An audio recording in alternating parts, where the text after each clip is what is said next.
Hello नमस्कार साथियों, स्वागत है आप सभी का सीखने के इस नई श्रृंखला में।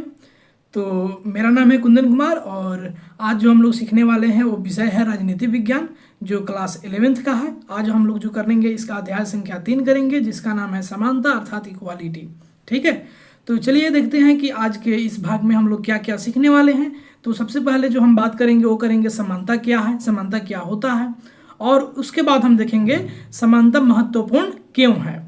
ठीक है, तो चलिए बिना किसी देर किए हुए इस क्लास की शुरुआत करते हैं। आप भी मेरे साथ तैयार हो जाइए। तो चलिए समझते हैं कि समानता का मतलब क्या है। जैसा कि हम सब ने पिछले कक्षा में पढ़ा है, क्लास 7वां में भी, 8वां में भी, 10वां में भी हमने समानता के बारे में पढ़ा है। ये टर्म हमारे लिए नए टर्म नहीं है।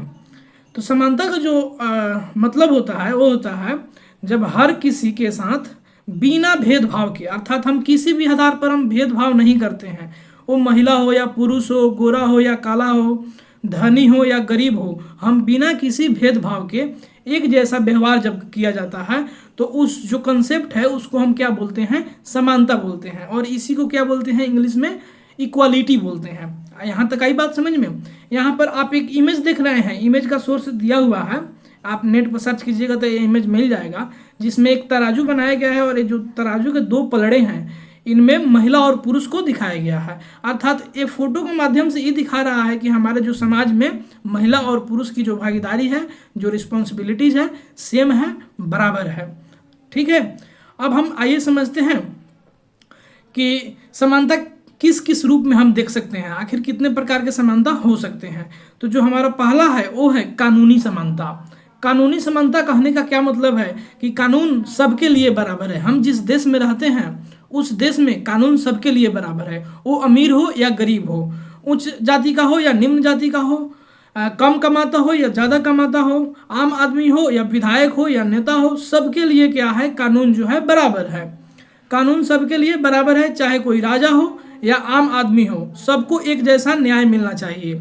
अगर कोई व्यक्ति किसी प्रकार का अपराध करता है तो उसे जो हमारा संविधान है, जो हमारा कोर्ट है, सेम ही प्रकार के दंड से उसको दंडित करेगा। ये है हमारा कानूनी समानता। अब हम आगे की बात करते हैं। आगे है हमारा राजनीतिक समानता। राजनीतिक समानता क्या होती है, सभी नागरिकों को वोट डालने का अधिकार है। पहले के समय में क्या था कि केवल पुरुषों को ही वोट डालने का अधिकार था बहुत ऐसे कंट्री में, तो लेकिन ऐसा हमारे देश में नहीं है। हमारे देश में सभी जो भारतीय हैं उनको वोट डालने का अधिकार प्राप्त है यदि उनका उम्र 18 वर्ष से अधिक है, अर्थात अगर वे वयस्क हैं तो वो वोट डाल सकते हैं और अपनी मनपसंद सरकार बनाने में अपनी अहम भूमिका निभा सकते हैं। तो देखिए, हमारे यहाँ जो वोट डालने का सिस्टम है उसमें हम ये नहीं कंसीडर करते हैं, ये नहीं मानकर चलते हैं कि अमीर है या गरीब है, महिला है या पुरुष है, सबका जो वोट है एक बराबर गिना जाता है। ये नहीं कि अगर कोई अमीर व्यक्ति है तो उसकी वोट की कीमत दुगुनी हो जाएगी, जो गरीब है उसकी वोट की कीमत आधी हो जाएगी, ऐसा बिल्कुल नहीं है। अर्थात हमारे यहाँ राजनीतिक समानता भी देखी जा सकती है। ठीक है, यहाँ पे देखिए लिखा हुआ है women in politics and governance. हमारी जो भारत की महिलाएं हैं अब ये भी क्या पॉलिटिक्स और गवर्नेंस में बढ़ चढ़कर हिस्सा ले रही हैं, जो एक सकारात्मक पक्ष है। अब हम बात करते हैं अगले प्रकार की समानता की, अर्थात सामाजिक समानता, सोशल इक्वालिटी। समाज में सभी को बराबर इज्जत और अधिकार मिलने चाहिए। यदि किसी व्यक्ति को अगर इज्जत नहीं मिलेगा, बराबर का अधिकार नहीं मिलेगा तो क्या हो जाएगा, नाराज हो जाएगा। तो किसी को जाति, धर्म या लिंग के आधार पर छोटा या बड़ा नहीं माना जाना चाहिए। यहाँ पर एक फिगर देखिए, इसमें छोटे बच्चे भी हैं, बड़े बच्चे भी हैं, पुरुष भी है, महिला भी है, और लास्ट में ये जो आपको दिखा रहा है, ये जो इमेज ये दिखा रहा है कि एक दिव्यांग व्यक्ति भी है। अर्थात हम लोग सब साथ में मिलकर काम कर रहे हैं, तभी ये जो हमारा सामाजिक व्यवस्था है आगे तक चल पाएगा, तभी हमारा जो देश है विकसित भारत की तरफ और तेजी से अग्रसर हो पाएगा। तो ये सामाजिक समानता हमारे भारत जैसे विशाल देश के लिए एकदम जरूरी है। ठीक है, तो यहाँ तक हम ये समझ गए। अब हम बात करते हैं आर्थिक समानता। जितना जरूरी है कानूनी समानता, जितना जरूरी है राजनीतिक समानता, उससे कहीं ज़्यादा जरूरी है आर्थिक समानता। इसे हम नकार नहीं सकते हैं। जैसे में हर व्यक्ति का जो बेसिक नीड होता है वो क्या क्या होता है, रोटी, कपड़ा, मकान, शिक्षा, स्वास्थ्य, नौकरी, तो हर किसी को जीने के लिए जरूरी चीज़ है। और इसमें अगर समानता नहीं रहेगा तो फिर सभी जो पहले वाले पक्ष हैं वो सब गड़बड़ हो जाएंगे। इसलिए आर्थिक समानता भी बहुत जरूरी है।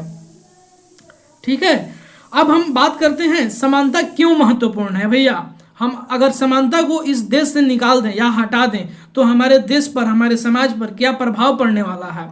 तो सबसे पहले जो समानता इस बात को क्लियरफाई करता है, इस बात को स्पष्ट करता है, अगर किसी देश में अगर समानता वहाँ लागू है तो वहाँ के जो लोग हैं वो आत्मसम्मानित और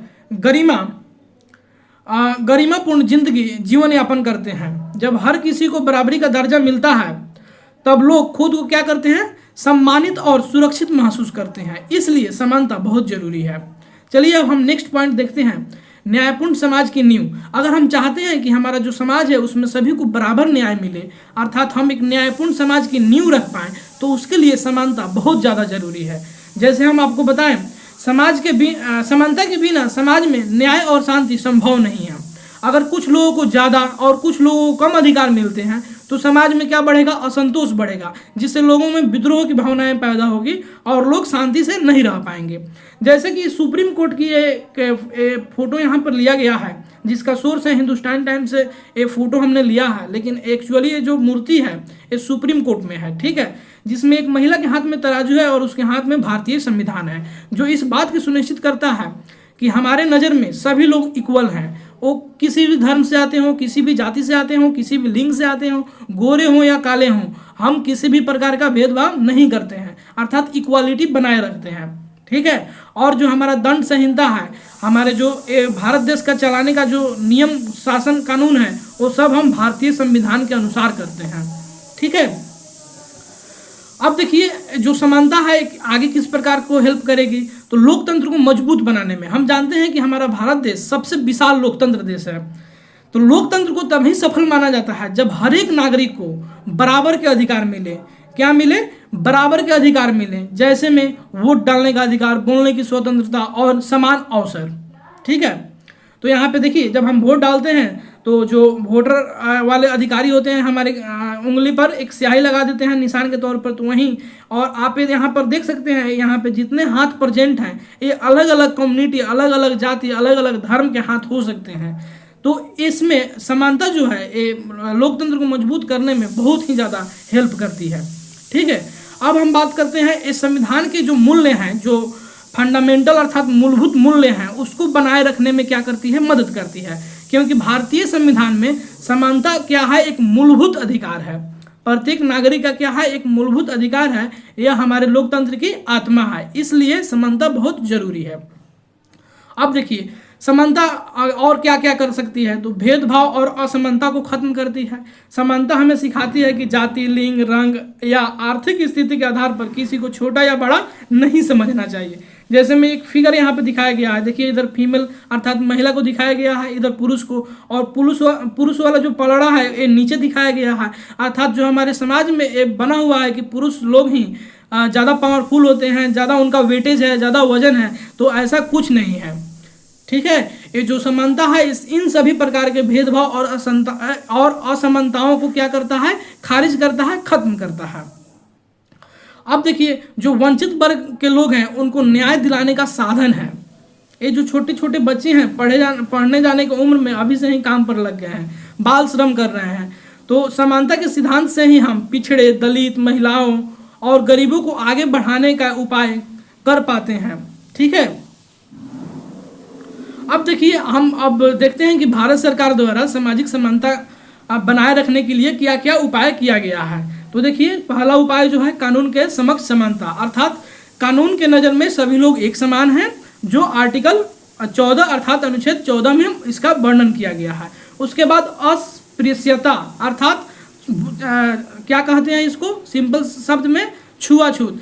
तो अनुच्छेद जो 17 है इस छुआछूत को पर क्या लगाता है, बैन लगाता है, अर्थात आप किसी पर छुआछूत आप किसी से नहीं कर सकते हैं। उसके बाद देखिए संसद तथा विधानसभाओं में SC ST के स्थान आरक्षित करना। उसके बाद सरकारी सेवाओं में SC ST OBC का आरक्षण देना। उसके बाद स्थानीय स्वशासन संस्थाओं में महिलाओं को 1/3 अर्थात 33% आरक्षण की बात की गई है। जैसा कि आर्टिकल आप 73-74 को डिटेल में पढ़ेंगे तब पता चलेगा। अब देखिए राजनीतिक समानता स्थापित करने के क्या क्या उपाय हैं। एक क्या था, सामाजिक समानता अगर बनाना है तो ये करना पड़ा सरकार को। अब देखिए राजनीतिक समानता के लिए सबसे पहली बात है कि आर्थिक समानता होनी चाहिए। उसके बाद राजनीतिक शिक्षा का प्रसार होना चाहिए, कानून का शासन होना चाहिए, प्रेस की स्वतंत्रता होनी चाहिए और लोकतांत्रिक शासन होना चाहिए। ये क्या है, राजनीतिक समानता स्थापित करने के कुछ उपाय हैं। अब हम बात करते हैं आर्थिक समानता स्थापित करने के क्या क्या उपाय हो सकते हैं। तो धन को न्याय उचित वितरण होना चाहिए, ना किसी को ज़्यादा मिले ना किसी को कम मिले। उत्पादन के साधनों पर क्या हो, नियंत्रण हो, कंट्रोल हो। उसके बाद सीमित संपत्ति का अधिकार, आर्थिक सुरक्षा, समान काम का समान वेतन, समान काम समान वेतन। तो यहाँ तक आप मेरे साथ बने रहें। उम्मीद करते हैं कि आपसे बहुत ही जल्द मिलेंगे किसी अगले वीडियो में।